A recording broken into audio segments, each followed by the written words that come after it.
Welcome to your first lesson on narrative writing. Our first lesson today is called Seeds and Watermelon.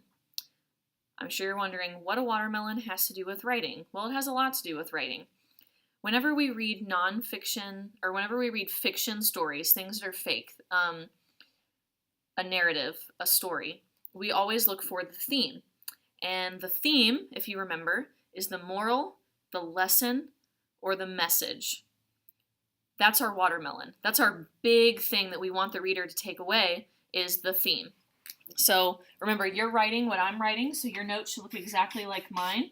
You will have to take a picture of your notes and submit them, so it's a good idea to go ahead and do the notes right the first time. Your watermelon is your theme.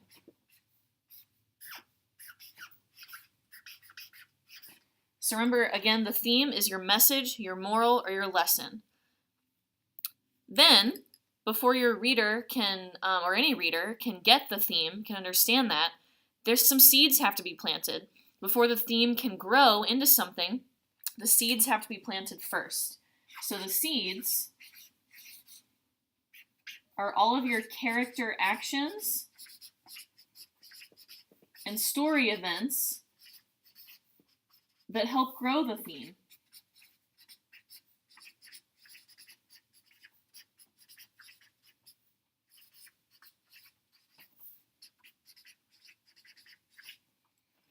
So let's think about some examples of this. The story we're reading, Esperanza Rising. You might say that the theme is never give up.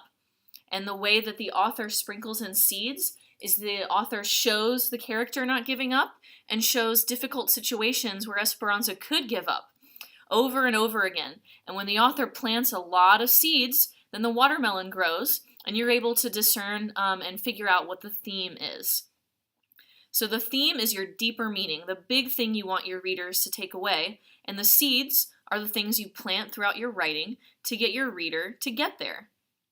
So let's write down some examples of seeds and watermelons.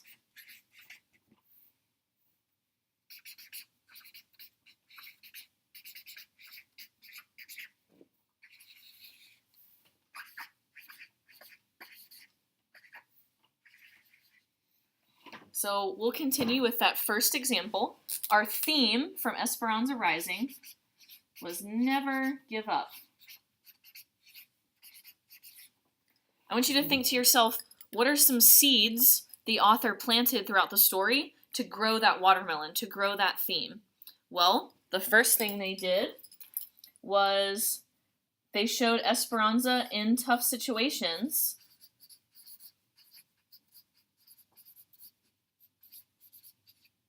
and they showed her not giving up. There's a bunch of examples we could use for this.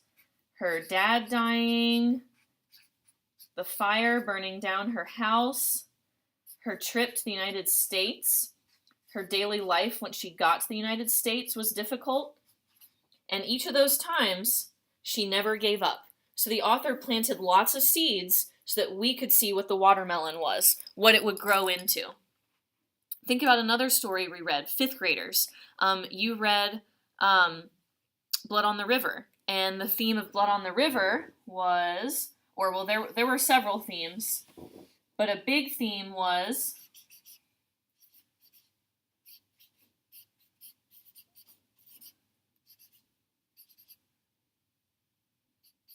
that hard work will pay off.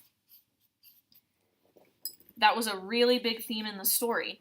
How did the author show us that that was the theme? Well, the author planted a lot of seeds. They showed the gentleman not working hard,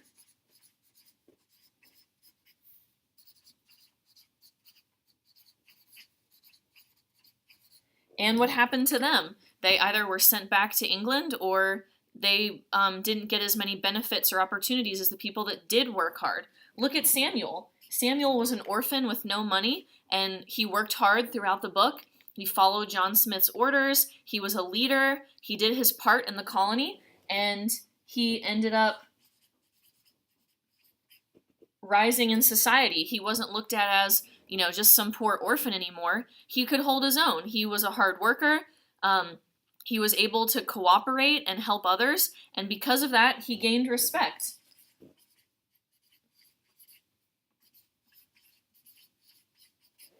Blood on the River showed that working hard paid off when the gentlemen were not working hard and they were punished for it, and when other peasants or common people were working hard and they did get rewarded for it. So think about your seeds are all the pieces and clues and things your character does to clue your reader in on what your theme is, okay? So our big lesson today is that you need to figure out what's your theme.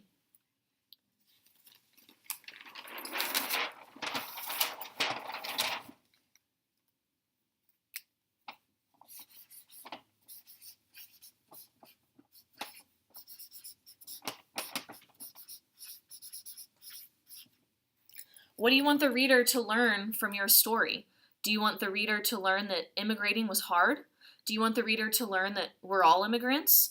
Do you want the reader to learn that everyone is equal no matter where you're from? Think about what you want the reader to learn. I will do a think aloud with you so you can see what I'm talking about.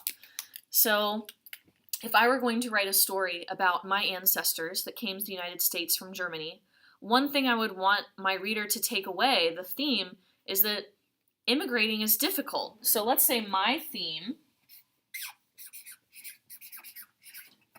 is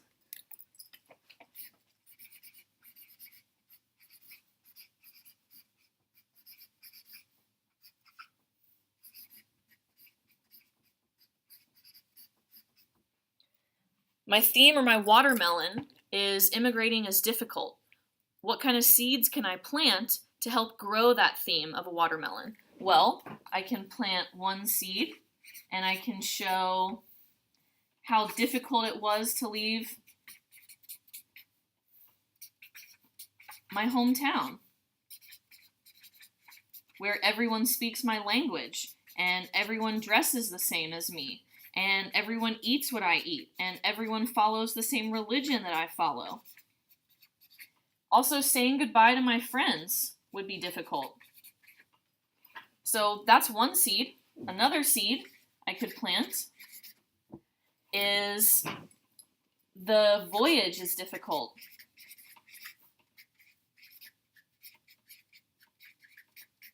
I would have to do some extra research to find the information to back up these seeds, but I would find some research on how the voyage was difficult. Often the voyage took months. If you had the money to buy food on the voyage, you could buy stale food. Or if you didn't have the money to bring your own food, or to buy food, you'd have to bring your own. So you'd have to eat old food you brought with you.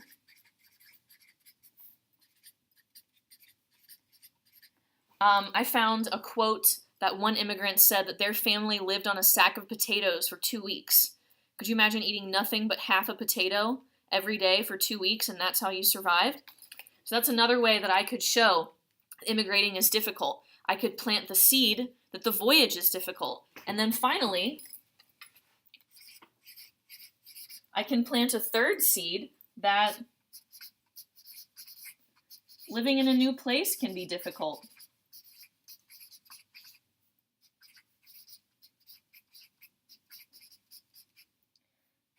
I might be able to get a job in the United States, but I might also have to learn a new language.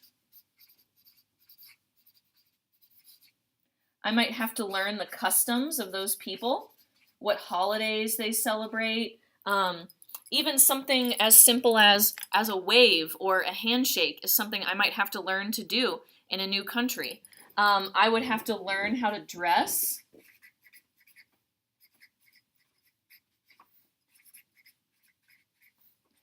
And in many cases, immigrants were treated unfairly.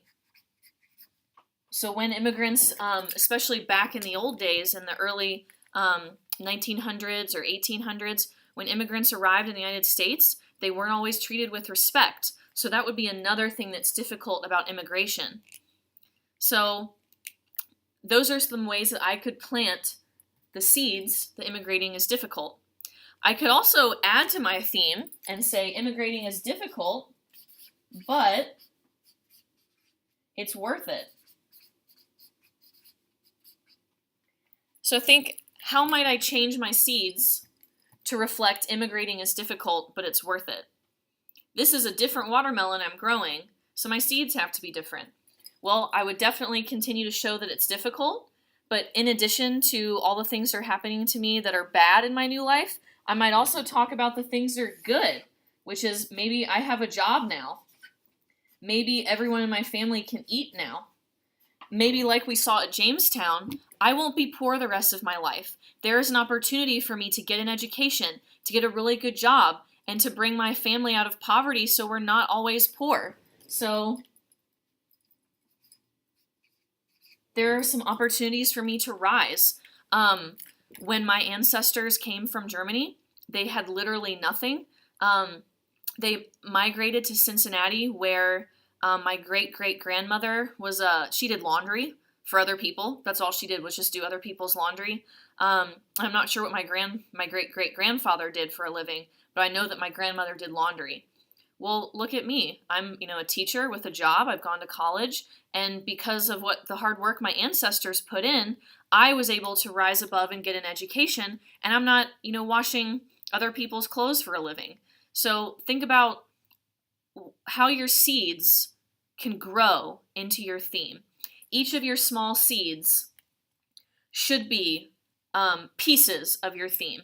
So immigrating is difficult, but it's worth it. I might show each seed that's difficult, and then in the end, I would show all the things that I gain having gone through those difficulties, okay? So your assignment at the end of this video is to make a submission of your notes. Again, you should have written what I wrote. You can always rewind and do that. And the other thing you need to submit before moving on to the next lesson is, what is your theme going to be, and what are some ideas you have for seeds? I'd like you to set it up just like I did.